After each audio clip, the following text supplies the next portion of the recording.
Hey, you're listening to the Hustle Report by Profit Tool. Welcome back. Today we're doing a deep dive into something that's just exploded, really, thanks to platforms like Instagram and TikTok. Oh, yeah. Turning that love for makeup, for cosmetics, into an actual side business that makes money. We're talking about the makeup side hustle, or MSH. Right. And we're not just going to admire the artistry. We want to get into the nitty-gritty, how it works, the financial side, and, importantly, the real steps to make it profitable. Exactly. For you listening, our goal here is to cut through the noise. We're looking for the actual strategy, the shortcuts, if you will. How does this really work? What are the practical steps? And let's be honest, what's the real money potential? And what are the downsides you need to watch out for? Okay, let's start right there. How does it work? Broadly, an MSH means you're offering makeup services, freelance, part-time. You're the service provider. You are brand, essentially. Yeah, exactly. And looking at what's common, it gets pretty specialized fast, doesn't it? Oh, absolutely. And knowing the niches is key because, well, the effort might be similar, but the pay rates, very different. Okay, like what? Well, number one is usually bridal makeup. That tends to be the highest paying because, it's high stakes, requires total reliability, big day pressure. Makes sense. What else? Then you've got special event stuff, think proms, galas, maybe corporate headshots, that kind of thing. Right. And then there are two areas maybe beginners don't fully grasp. Yeah. Editorial and tutorials. Yes. Editorial is super interesting. It's not about making someone look, quote, pretty in a conventional way. It's more creative. Way more. It's about mood, concept, storytelling for magazines, ads, high-end online content. Very different from, say, a standard wedding look. Okay. And tutorials. Yeah. That's about scaling your knowledge, right? Teaching others, maybe in person, maybe online videos. It's moving beyond just your own hands-on time. So you could be amazing technically, have incredible skill.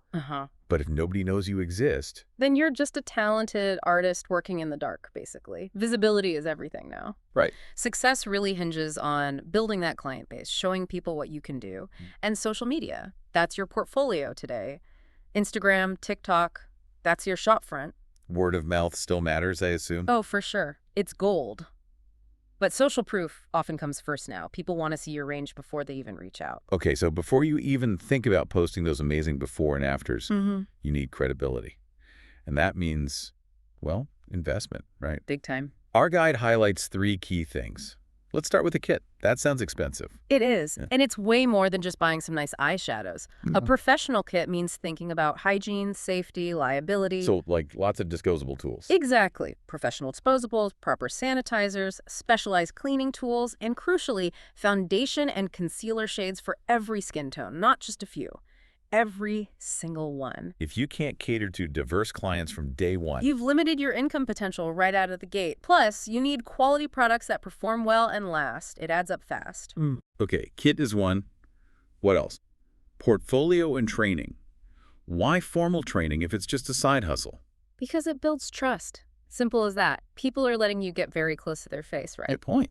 So, getting certificates from recognized workshops or schools isn't just about learning technique. It tells clients you're serious, you follow best practices, maybe you're even insured. It's a credibility booster. Okay, let's flip to the positives. Why do people love doing this? The lifestyle stuff seems pretty appealing. Oh, definitely. The flexibility is a huge draw. You're not working 9 to 5 for someone else. You set your hours? You pick the clients, you pick the jobs that fit around your main job or your family. That control is, well, it's valuable. And it's creative, right? You're always playing with looks, techniques. Yeah, you get that artistic satisfaction and you get paid for it. Plus, you're your own boss, building your own client relationships. That feels good. And the tangible benefits.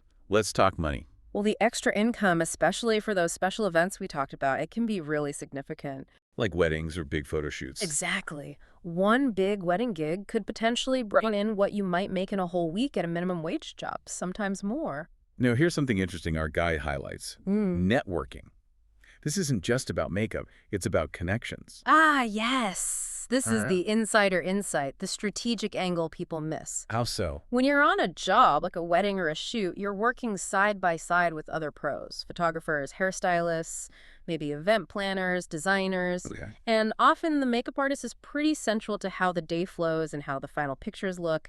You build rapport with these people. And they can send work your way. Precisely. If a photographer loves working with you and loves how your makeup looks on camera, They'll recommend you to their future clients. That's a steady stream of high-quality leads you didn't pay marketing dollars for. It can be a launch pad into bigger creative projects. Okay, sounds great, but let's pump the brakes a little. The reality check. Always necessary. This is a business, and businesses have challenges. What are the big roadblocks, especially financially? Well, we touched on the initial investment, that kit, lighting, chair, insurance. It can easily be thousands upfront. Yeah. But the ongoing financial challenge, Yeah. it's the irregular income. It's feast or famine sometimes. So busy seasons and then crickets. Pretty much. You might have packed weekends for a month or two, especially during wedding or prom season, and then hit a real slow patch. You absolutely have to plan for that. You can't just budget based on the good months. No way. You have to build a buffer, save during the busy times to cover the quiet ones. Otherwise, you'll stress yourself out completely. What else? Competition. Oh, it's fierce. The barrier to entry seems low, right? Yeah. Lots of people are passionate about makeup. So the market's crowded. Very. Standing out takes more than just talent. It takes smart marketing, amazing customer service, maybe a really unique style or niche. And let's not forget the physical side. It's not glamorous all the time, is it? Huh. Definitely not. Think about lugging a heavy kit, maybe a portable chair, lighting equipment. Up flights of stairs sometimes. Often. And traveling to clients costs time and money gas, maybe parking, vehicle maintenance. Plus, you're often standing for hours on end. It's physically demanding. You really have to factor those hidden costs, the travel, the physical toll into your pricing. Or you'll burn out. Or realize you're actually losing money on jobs. Okay, let's talk hard numbers. Income.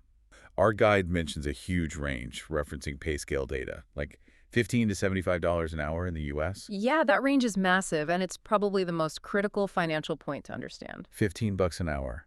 After buying all that kit and paying for gas, that sounds rough. It is rough. At $15, you're likely just covering your supply costs and maybe minimum wage for your time, if that. You're not really making a profit. So why is that low end even a thing? Is it just beginners? Often, yeah. It represents artists who maybe aren't efficient yet, don't charge properly for travel or complexity, or are in super competitive, low-demand areas without specializing. They're working hard, but maybe not strategically. And the $75 plus end of the scale? How do people get there? That's where the strategy pays off. Those artists usually have nailed several things: specialized services, bridal and editorial command, higher rates. Experience too, presumably. Definitely. Reputation, speed, efficiency, location plays a huge role. Two big city rates are generally higher.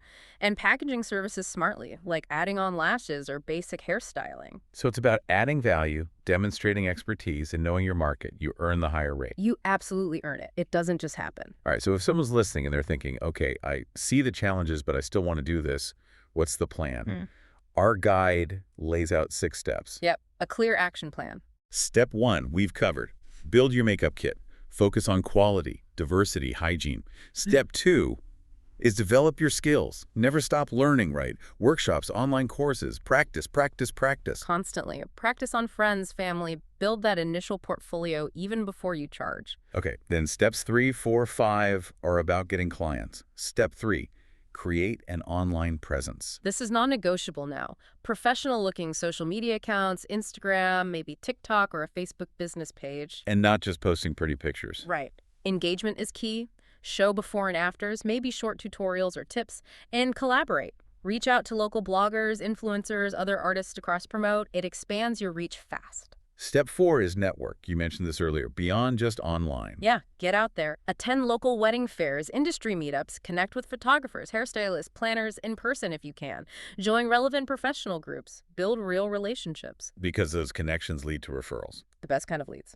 Okay, step 5. Market your services. This is where some creatives kind of drop the ball. How so? They're great artists, but not great marketers. You need to actively list yourself.